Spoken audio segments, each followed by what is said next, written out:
예수 그리스도를 따랐던 많은 무리들을 우리는 복음서를 통해서 만나볼 수 있습니다. 보리떡 5개 물고기 2마리로 장정만 5,000명을 먹이는 그 자리에 있었던 갈릴리 사람들, 죽은 아들 살아나는 현장에 울다가 박수갈채를 보내며 하나님께 영광을 돌렸던 무리들, 예수 그리스도께서 예루살렘에 입성할 때 호산나 다윗의 자손이라고 외치며 환영했던 무리들, 그런데 그들이 기대했던 메시아 그리스도의 모습이 아닌 붙잡히고 고난당하고 십자가를 지고 힘없이 골고다를 향하는 그 예수를 바라보면서 모두가 다 그리스도 곁을 떠나가기 시작합니다. 예수 그리스도께서는 말씀대로 고난을 당하셨고 십자가에 달려 죽으셨습니다. 악한 무리들은 예수만 죽이면 모든 게 끝난 줄 알았지만 돌아가신 후에 사흘째 되는 날 말씀대로 예수 그리스도께서는 부활하셨습니다. 부활하신 예수 그리스도께서는 놀랍게 40일 동안 그를 떠난 제자들을 다시 한 사람 한 사람 찾아 만나주시고, 두려워 문을 꽁꽁 걸어 잠그고 있던 제자들, 예수님의 입에 말씀이 선포될 때 그들의 심령에는 평안이 넘쳤고 그들에게는 놀라운 기쁨과 감격이 가슴 벅차게 일어났습니다. 엠마오로 가던 낙심하고 실족한 2 제자도 예수님을 만날 때 그들의 가슴이 뜨거워지고 가던 길을 돌이켜 예루살렘에 돌아옵니다. 심지어는 갈릴리의 다른 제자들과 함께 고기 잡던 베드로, 간밤에 한 마리 잡지 못했지만 지쳐있는 그들에게 오른편에 그물을 내리라고 말할 때 놀랍게도 그물을 끌어당기는 그 순간 사랑하는 제자 요한이 주님이시라는 그 말을 듣고 베드로는 겉옷을 다시 챙겨 입고 물로 뛰어들어 예수님 앞에 섰던 모습들을 기억하게 될 겁니다. 부활하신 예수 그리스도를 다시 만난 제자들 한 명 한 명의 모습 속에 아마 가장 놀랍게 변화받은 제자를 손꼽으라면 우리는 베드로를 손꼽을 수 있을 것입니다. 약속하신 성령을 받자마자 베드로는 사명이 회복되고 오늘 마가다락방 객회 절기에 모여든 수많은 사람들, 구경꾼들 가운데 베드로는 우뚝 그들 가운데 서서 그가 성령의 감동을 받아 처음 대중 앞에 예수 그리스도를 선포하고 전하는 첫 설교가 오늘 우리가 읽었던 본문의 말씀임을 한번 기억하고, 베드로를 다시 만나 베드로의 변화가 예루살렘 교회로서의 아름다운 역사, 그곳에 임한 성령의 역사가 하나님이 독생자 예수 그리스도를 못 박아 죽이면서까지 세운 이 땅의 첫 교회의 그 모습이 오늘 우리가 다시 본받고 오늘 우리가 다시 도전해야 될 교회의 모습이라는 사실을 깨닫는 이 시간이 될 수 있기를 주의 이름으로 간절히 축원합니다. 베드로는 신학을 공부한 것도 아니고 설교를 배운 것도 아니었습니다. 그런데 그가 성령 충만함을 받고 난 다음 이전에 무관심하게 지나갔던, 아니 유대인이라면 다 기억하고 있었던 선지자 요엘이 외쳤던 요엘서 2장 28절부터 32절 말씀을 베드로는 다시 모여든 그들에게, 오늘 마가다락방에 120명이 새술에 취한 게 아니라 바로 이전에 선지자 요엘이 예언한 그 놀라운 성령이 약속대로 말씀대로 우리에게 임했다고 선포합니다. 뿐만 아니라 다윗이 찬양하며 고백했던 신앙의 고백인 시편 16편 8절부터 11절 말씀을 통해 베드로는 다윗이 주님이라고 불렀던 그 주가 바로 너희들이 십자가에 못 박은 그리스도 예수고, 다윗이 그 주를 다시 살리실 하나님을 찬양했던 그 찬양이 바로 죽으신 지 사흘 만에 부활하신 예수 그리스도라고 증거하면서 예수 그리스도를 십자가에 못 박았던 유대인들의 죄상을 담대하게 성령 충만한 베드로가 선포하고 있는 말씀이 사도행전 2장의 베드로의 메시지입니다. 뿐만 아니라 대제사장들과 당시 종교 지도자들, 그들의 악한 계획대로 예수를 십자가에 못 박아 죽였으나 예수 그리스도를 죽임으로 끝난 것이 아니라 죽음에서 건지시고 사망의 고통을 풀어서 살리셨다고 예수 그리스도의 부활을 당당하게 선포합니다. 그러므로 이제라도 그 예수 그리스도를 믿음으로 죄사함을 받고 성령의 약속된 선물을 우리가 충만하게 받았듯이 너희도 받으라고 외치는 베드로의 놀라운 설교를 듣고 당시에 완악했던 이스라엘 백성들, 예루살렘에 모여있는 수많은 사람들, 그들의 마음의 변화를 이렇게 소개합니다. 사도행전 2장 37절 38절, 그들이 이 말을 듣고 마음에 찔려 베드로와 다른 사도들에게 물어 이르되 형제들아 우리가 어찌하여야 할꼬 하거늘 베드로가 이르되 너희가 회개하여 각각 예수 그리스도의 이름으로 침례를 받고 죄 사함을 받으라. 그리하면 성령의 선물을 받으리라고 선포했습니다. 오늘 그들이 마음에 찔렸다는 말은 성령의 역사가 베드로의 마음만 감동시킨 게 아니라 베드로가 성령 충만하여 외치는 복음과 말씀이 딱딱하게 굳어있는 그들의 심령을 흔들어 깨우고 깨닫게 하는 놀라운 은혜가 덧입혀졌습니다.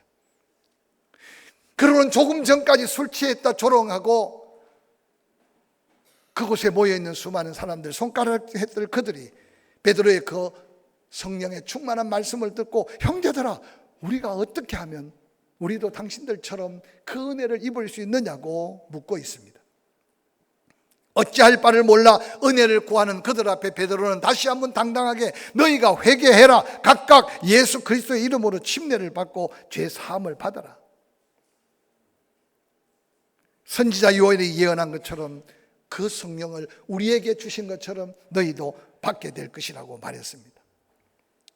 여러분, 오늘 본문 속에 성령의 강력한 능력에 사로잡혀 사명을 회복한 베드로, 그도 이미 알고 있었던 구약의 요엘 선지자의 말씀이었지만 그가 성령 충만하고 부활하신 예수를 만나기 전에는 아니 예수 그리스도께서 말씀하신 말씀도 잊어버렸고 다시 고기 잡으러 갔던 베드로인데도 부활하신 예수님 만나고 성령이 임하니까 잊혀졌던 말씀들이 생각나고 그 말씀을 통해 수많은 영혼들을 살리고 깨우고 있는 베드로의 아름다운 모습을 한번 살펴보시기를 바랍니다. 베드로는 이어서 사도행전 2장 40절에 또 더 여러 말로 확정하여 그들에게 말씀을 전합니다. 그러면서 마지막 다시 도전합니다. 너희가 이 패역한 세대에서 구원을 받으라 하니 그 말을 받은 사람이 침례를 받음에 이날의 신도의 수가 3,000이나 되었다고 소개하고 있습니다. 한 사람 두 사람 흩어졌던 그들이 부활하신 예수를 만나고 성천한 감람산에서 모여든 숫자가 120명이었는데 그들에게 임한 성령의 역사가 얼마나 강력했으면 그 성령 충만함을 받은 베드로 곁에 섰던 다른 11 사도들 동일한 마음으로 선포한 복음의 놀라운 능력의 말씀들은 그곳에 구경 왔던 수많은 사람들, 아니 이방인으로서 유대교에 개종하고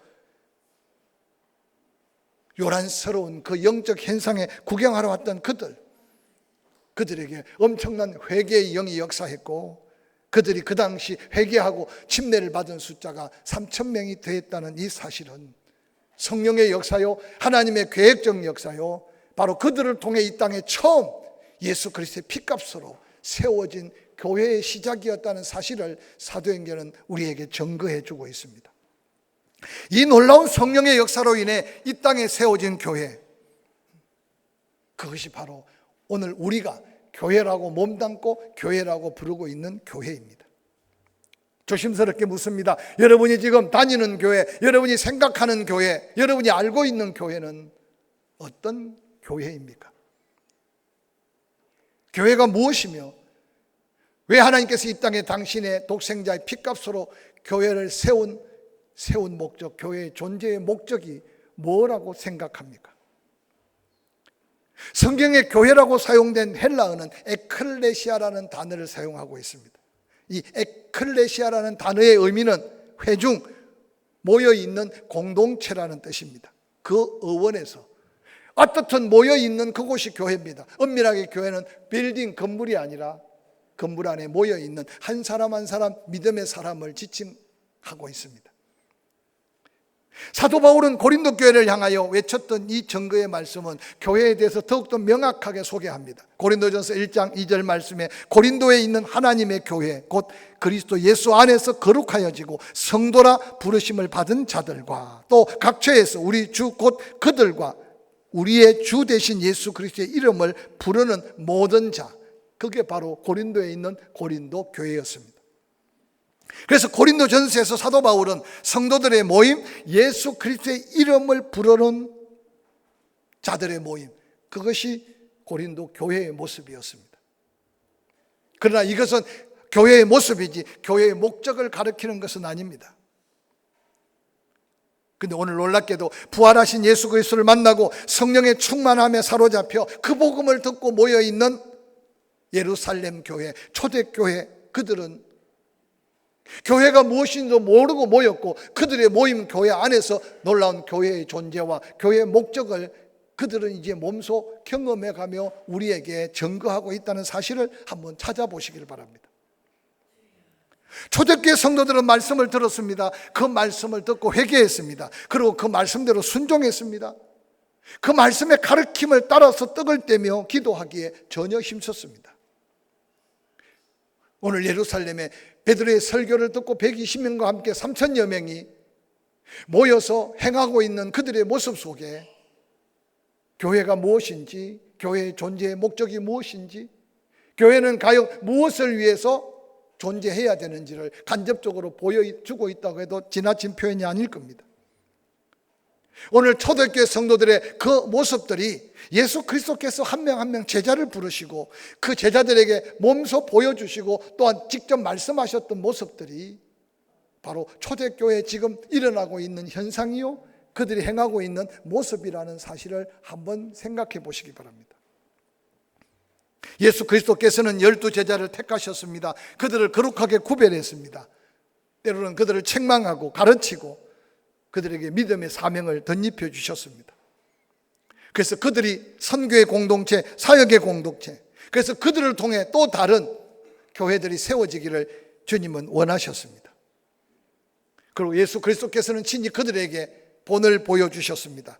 예수 그리스도께서 친히 사역하실 때 관심은 높은 권세에 있는 자, 부유한 자가 아니었습니다. 죄인, 세리, 병자, 사회적 약자들 곁에 주님께서는 친히 함께 하셨습니다. 고쳐주셨습니다. 때로는 함께 식탁에 앉아 밥을 먹었습니다. 심지어는 제자들의 발을 씻겨주시면서 내가 선생이지만 너희들의 발을 씻기는 것은 내가 섬김을 받으러 온 게 아니라 섬기러 왔다고 친히 말씀하시면서 너희도 나와 같이 행하라고 말씀하셨습니다. 침례 요한의 제자들이 예수 그리스도께서 많은 사람들에게 감동을 줄 때 침례 요한에게 와가지고 묻습니다. 오신 저분이 어떤 분인지 모르겠습니다. 침례 요한이 제자들을 예수님께 보냈습니다. 우리 선생님이 당신이 누구라고 물어보라고 하셨습니다. 그때 누가복음 4장 18절에 예수님은 그렇게 말씀하셨어요. 주의 성령이 내게 임했다. 이는 하나님이 나를 보내 가난한 자에게 복음을 전하게 하시려고 내게 기름을 부으시고 나를 보내사 포로된 자에게 자유를, 눈먼 자에게 다시 보게 함을 전파하며 눌린 자를 자유롭게 하고 주의 은혜의 해를 전파하게 하려 나를 보냈다고 전해라. 이 누가복음 4장 18절 19절은 하나님이 예수 그리스도를 이 땅에 보내실 때 예수 그리스도가 과연 무엇을 위해 오셨는가를 간략하게 명확하게 증거해 주고 있습니다. 교회는 바로 예수 그리스도께서 하나님께 보내심을 받아 30년 동안 이곳에 보내시고 또한 3년 동안 친히 행함으로 보여주신 그 모든 것을 이제는 교회가 감당해야 될 교회의 목적이고 교회의 존재의 놀라운 사명인 것을 다시 한번 깨닫는 이 시간이 되기를 주의 이름으로 간절히 축원합니다. 한 신학자는 현대 교회를 바라보면서 이렇게 한탄했습니다. 처음 세워질 때는 선교적 사명을 갖고 영혼을 사랑하는 목양적 교회였는데 어느 날 교회가 쇠퇴해가면서 교회 자체를 유지하기 위한 교회, 그것도 부족해서 이제 어느 날 교회가 박물관이 되어버린다고 탄식했습니다. 여러분이 다 유럽을 일일이 방문 안 했겠지만 소문으로 들었을 겁니다. 여러분, 중세 기독교가 얼마나 화려하게, 어떤 교회는 100년 동안 교회를 지은 교회도 있습니다. 근데 안타깝게도 지금 그 어마어마한 교회들이 십자가라도 달려 있으면 다행이고 그저 혹 교회 존재로 모여 있다면 이제 다 나이 드신 분 몇몇이 교회를 지키고 있고 교회 일부분은 세를 주는데 어떤 데는 식당으로, 어떤 데는 술집으로, 어떤 데는 나이트클럽으로 유럽에 무너져 버린 교회의 모습입니다. 그 복음이 미국을 가서 미국이 오늘날 세계적인 나라가 됐지만 미국 교회 중에도 이제 변화된 교회만 젊은이들과 영혼들이 다시 모여들고 부흥하지만 옛날 영화를 누렸던 교회들마다 대도시 다운타운에 있는 교회들, 교회의 명분을 지키지 못하고 있는 모습을 보게 됩니다. 남의 나라 이야기가 할 게 아닌 걸 알 것입니다. 이 나라에도 성령의 불이 임하고 마을마다 교회가 생겨나고 농촌, 어촌, 작은 섬마을의 교회도 그곳에 역사한 성령의 역사로 수많은 영혼들이 그곳에 사명을 깨닫고 그러고 사회에 나가고 도시에 나가서 오늘 한국교회를 이만큼 부흥케 하는 역사를 이루었습니다. 그래서 교회 성장학 연구했던 사람들이 이전에 한국교회, 농어촌교회, 조금만한 도시 섬교회가 못자리 교회였다고 말합니다. 그런데 오늘날 여러분, 우리 가까이 농어촌교회, 여러분의 고향교회들을 한번 돌아보시길 바랍니다. 손으로 숫자 세기도 힘들지 않은 숫자가 모여서 교회로서의 존재의 목적과 교회로서 사명을 감당하고 있는가를 돌아볼 때 우리는 다시 한번 어떤 모습으로 하나님을 섬겨야 할지 도전받아야 할 시대 속에 살고 있음을 기억하시기를 주의 이름으로 간절히 축원합니다.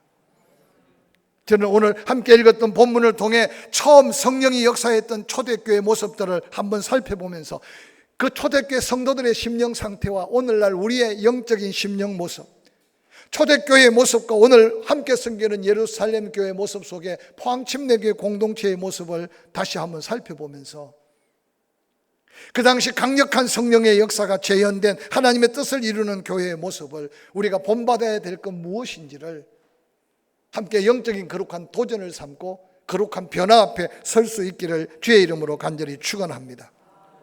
오늘 베드로는 설교 한 편으로 끝난 것이 아니었습니다. 사도행전 2장 40절은 그렇게 말합니다. 너희가 이 패역한 세대에서 구원을 받으라 하니 그날에 성령의 감동 앞에 구원받은 자가 침례를 받아 3,000명이 더했습니다. 2장 42절에 놀랍게도 그들은 한결같이 사도의 가르침을 받았다라고 성경에는 기록하고 있습니다. 구약 성경은 달달달 외우고도 있었겠지만 말씀을 가르쳐 주는 자가 없었습니다. 그런데 성령의 충만함을 받은 사도들을 통해 하나님은 철저하게 그들이 어떻게 살아야 할지 끊임없는 도전의 말씀들을 증거했습니다. 구경하러 왔다가 성령 받은 그들 곁에서 베드로의 설교 한 편에 마음을 열고 성령의 강력한 앞에 순종했던 그들 한번 상상해 보시기 바랍니다. 그들 손에 말씀이 있습니까?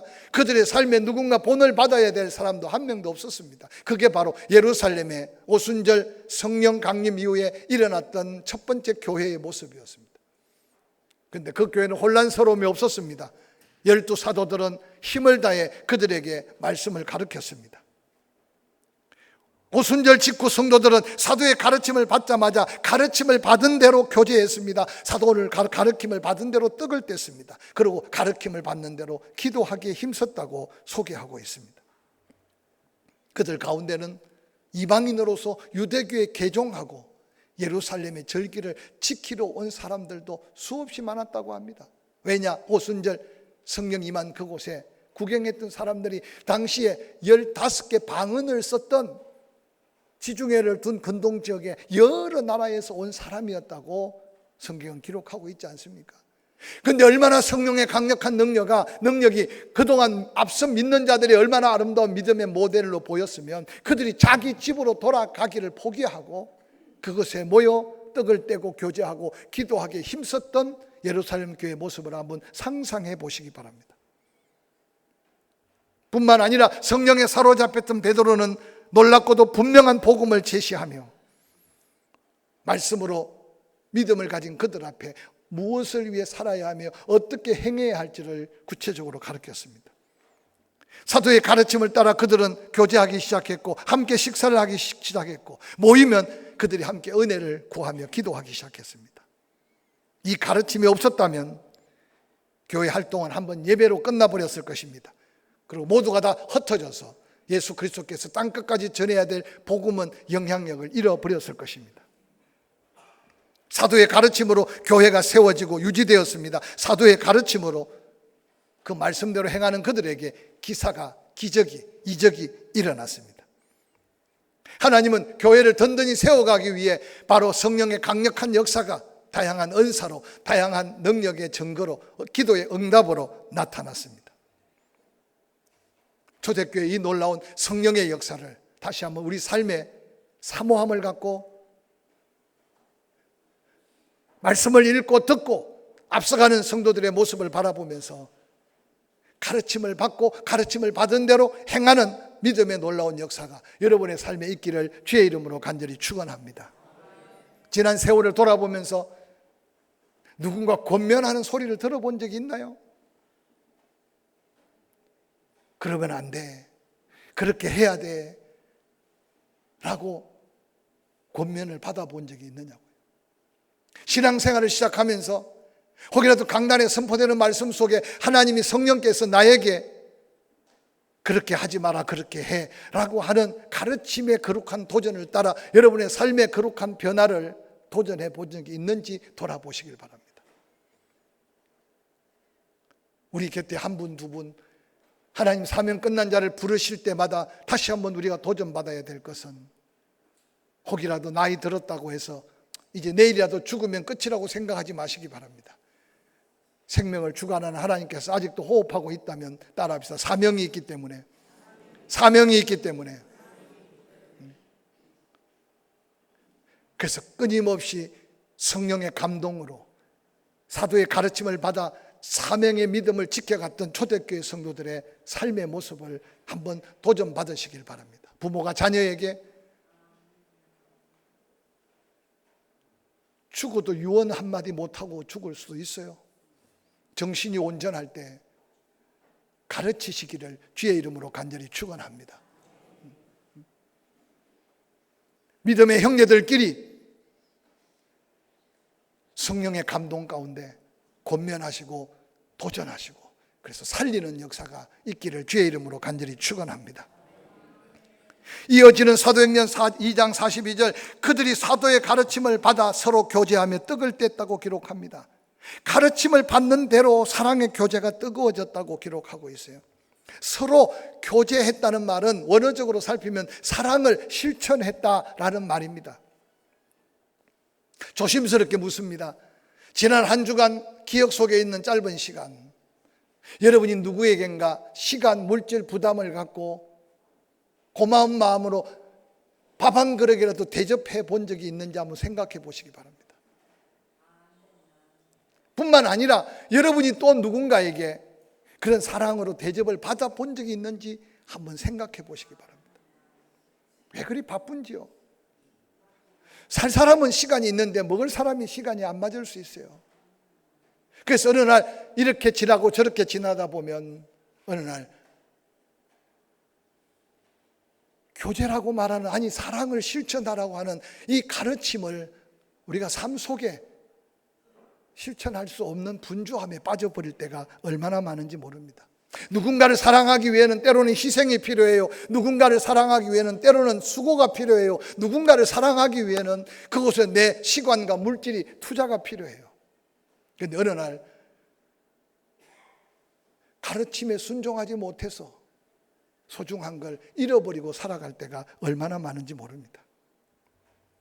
이 한 주간 사도의 가르침을 따라 교제하며 떡을 뗐던 초대교회, 그들의 아름다운 사랑의 수고와 헌신이 기관에서 모일 때, 목장에서 모일 때, 여러분 오늘날 이 모임을 갖는다는 자체가 얼마나 많은 희생과 수고를 요구하는지 모릅니다. 그러나 기억하십시오. 성령께서 감동하실 때, 아니 그걸 통해 또 뭔가 누군가를 위로하고 또 누군가를 세워갈 수 있다면 여러분의 심령교회가 아름답게 섬김으로 교회 공동체가 아름답게 세워져 가는 은혜를 함께 누릴 수 있기를 주의 이름으로 간절히 축원합니다. 오늘날 현대교회가 이 소중하고 귀중한 가르침의 순종을 잃어버리고 혼자 외롭게 신앙생활하는 사람들이 얼마나 많은지 모릅니다.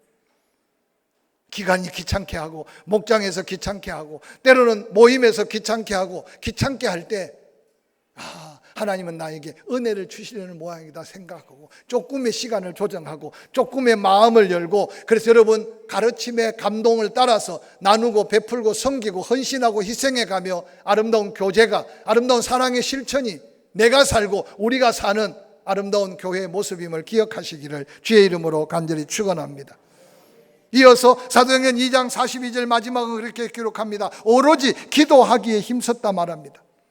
그들은 한 마음으로 기도하는 데 전념했습니다.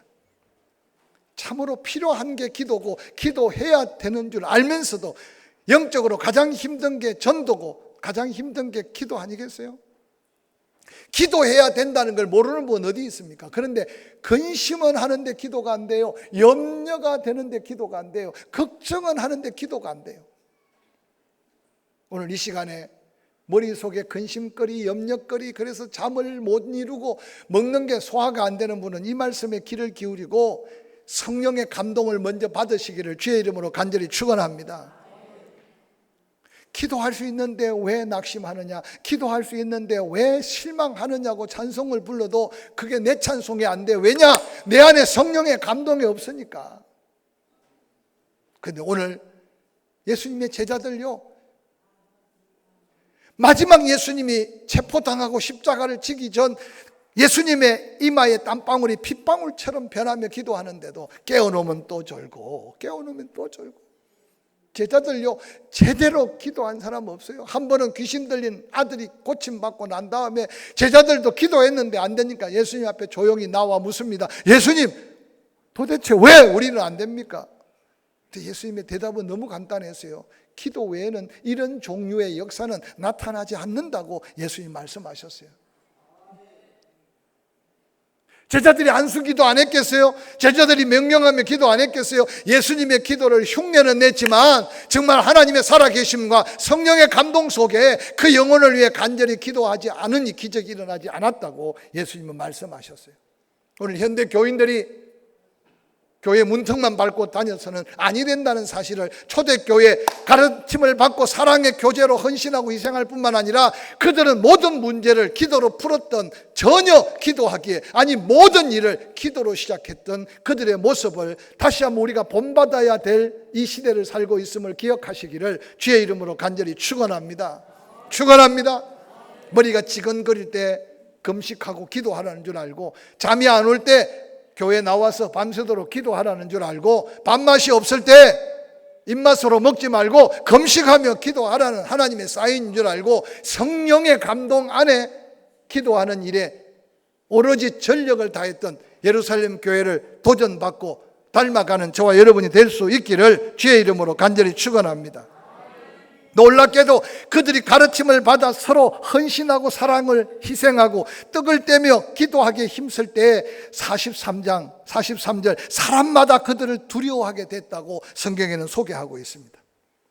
여러분, 구경했던 수많은 사람들이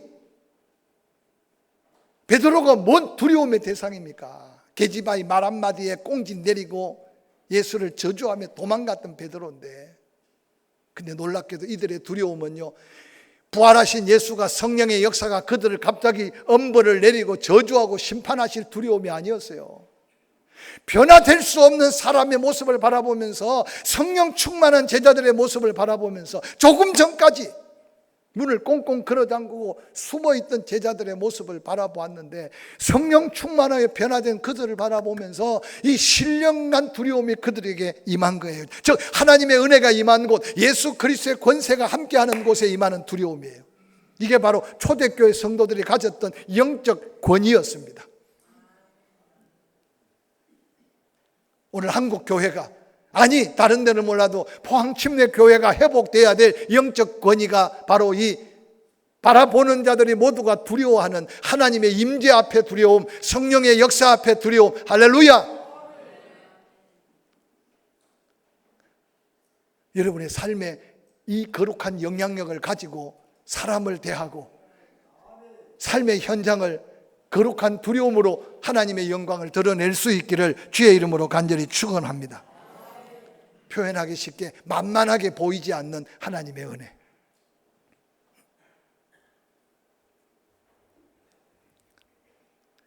사도들이 설교하는 설교가 성도의 삶에는 놀라운 기적이 되고, 사도들이 외치는 외침이 놀라운 복음의 권세가 되었어요. 성령에 이끌려 가르침대로 순종하며 살았던 초대교회 성도들의 삶에는 놀라운 변화가 일어났습니다. 43절 42절에 이렇게 기록해요. 그들이 사도의 가르침을 받아 서로 교제하고 떡을 떼며 오로지 기도에 힘써 사람마다 두려워합니다. 사도들로 말미암아 기사와 표적이 많이 나타납니다. 믿는 사람이 다 함께 있어 모든 물건을 서로 통용하고 재산과 소유를 팔아 각 사람의 필요를 나누어 줍니다. 46절 날마다 마음을 같이하여 성전에 모이기를 힘쓰고 집에서 떡을 떼며 순전한 마음으로 음식을 먹고 하나님을 찬미하며 온 백성에게 칭송을 받으니 주께서 구원받은 사람을 날마다 더하게 하셨다고 증거하고 있습니다. 그들은 날마다 마음을 같이하여 모이기에 힘썼대요. 일부 예배 때 그랬어요. 교회 나오기 싫으면 영적인 중병이 시작됐다는 사실을 깨달아라. 여러분 처음 구원받았을 때 어땠습니까? 그냥 시간 교회 가고 싶었어. 예배 시간이 지루하면 여러분 심령 속에 혹시 영적인 중병이 걸리지 않나 돌아보시기 바랍니다. 기관에서 목장에서 누군가 혹시 얼굴 보기가 부담스러운 사람이 있으면 여러분 자신이 영적으로 지금 중병이 걸릴 수 있음을 기억하시기 바랍니다. 다른 모델이 없어요. 성령 충만하고 은혜 충만하니까 그들이 날마다 성전에 모이기에 기쁨, 즐거움이 있었다는 거예요. 제가 처음 예수 믿었을 때 얼마나 열심히 믿었는지 중고등부 학생회장이 됐어요. 학교 가기 전에 학생들이 우글우글 교회에서 기도하고 학교 갔어요. 학교가 그만큼 빡세게 안 한 것도 있겠지만 학교 끝나면 몇 명이 다 교회로 몰려와서 교회에서 놀았어요.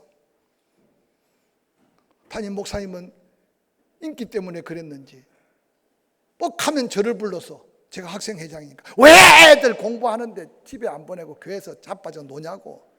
어떤 때는 하도 야단을 많이 맞고 제가 교회 계단 밑에서 운 적이 한두 번이 아니에요. 그런 애들 쫓아보내는 게 힘들었어요, 학생회장이. 근데 그때 쫓아내서 겨우 집에 가도 다 그 중에 장로 되고 목사 되고 다 지금 세상에 성공적인 삶을 살아요. 할렐루야. 근데 요즘 교회 어떻습니까? 너무 조용해요. 그래서 저는 목회하면서 한 번도 교회에서 노는 아이들 야단쳐서 쫓아보낸 적이 없어요. 좀 지나쳐서 지하실에 그냥 축구공을 차고 빵빵 차가지고 문도 부러지고 위도 깨지고 다치고 그래서 그래도 공은 차지 마라 그 정도 하지. 애들이요 교회에서 논다는 게, 그래서 이번에 교회 뒤에다가 체육시설을 만들잖아요. 밤에도 놀라고 펜스를 안전하게 쳐가지고. 아이들 키우는 부모들요 학원 보내서 공부한다고 생각하지 말고 교회에서 놀라고, 그냥 교회에서 어디 간다 그러면 그냥 돈 싸 짊어지고 보내고 아멘 좀 해요. 기억하십시오. 어른들도 마찬가지예요. 왜 시간 안 간다고, 왜 잠이 안 온다고, 왜 할 일 없다고 그래요. 교회 와서 놀아요. 교회 와서. 왜 교회가 멀어지느냐? 초대교회가 우리에게 주는 영적인 도전이에요. 그들은 은혜 받고 성령 충만하니까 날마다 교회에서 숙제입니다. 날마다는 안 될지라도 예배 때마다, 할렐루야, 시간만 있으면, 특히 나이 많은 분들 혼자 집에서 춥다 하지 말고, 제가 시골 목회할 때 은혜스러웠던 것은 수요일 저녁 예배 와가지고 교회에서 자고 목요일 새벽 기도, 차량 운행 핑계 대지 마시고 수요일 저녁에 교회 와가지고 예배 드리고 교회에서 기도하다가 교회에서 주무시고 목요일 날 새벽 기도 끝나고 모시다 드릴 테니까 아멘 좀 해요. 뭐 집구석에 꿀을 발라놨는지 오늘 오후 예배 없으니까 조금 진짜 좀 웃을 일이 아니라니까. 평생 교회에서 자본 적 있나요? 평생? 여러분 폭신한 침대는 깊은 잠자라고 있는 게 아니고, 여러분 집이 여름에 더위가 없고 겨울에 추위가 없는 게 그냥 그 집에서 눌러 앉아 여러분만 누리라는 게 아니라, 오늘 초대교회 보니까 성전에 모이다가 집에 가면 또 보고 싶어. 그래서 집에서도 떡에 보니까 떡을 떼고 모여. 지금 이 시대에요. 이전에 여러분 어려울 때 제가 시골 목회할 때는요, 신방 가면 문이 너무 낮아가지고 덩어리가 막 부딪혀. 가보면 조그마한 방 두 칸에 8식구, 9식구가 살아. 그래도 예배 드린다 그러면 옹기종기 모여가지고 다리가 치가 나도록. 근데 오늘날 더위가 있어요. 추위가 있어요. 집에 문을 열면 다 도둑놈이 들어갈까 봐 꽁꽁 걸어 잠그고. 오늘 이 말씀 들으면서 나에게 남다른 평안함과 남다른 넓은 집을 주셨다면 여러분 그 집이 왜 그리 넓고 왜 그리 좋은 집을 주셨는지 생각해보고, 그렇다고 강제로 그냥 다 목장 예배 집에서 하라고는 못하겠지만 그래도 가끔은 생각나서 이웃을 불러서 떡을 떼고 교제하고 사랑을 나누고, 할렐루야, 아멘 좀 해봐요. 그래야 전도가 되지. 사랑이 없는 곳에 어떻게. 그런데 초대교회는요, 성전에 모이기에 힘쓸 뿐만 아니라 집에서 떡을 떼며 사랑을 나누었대.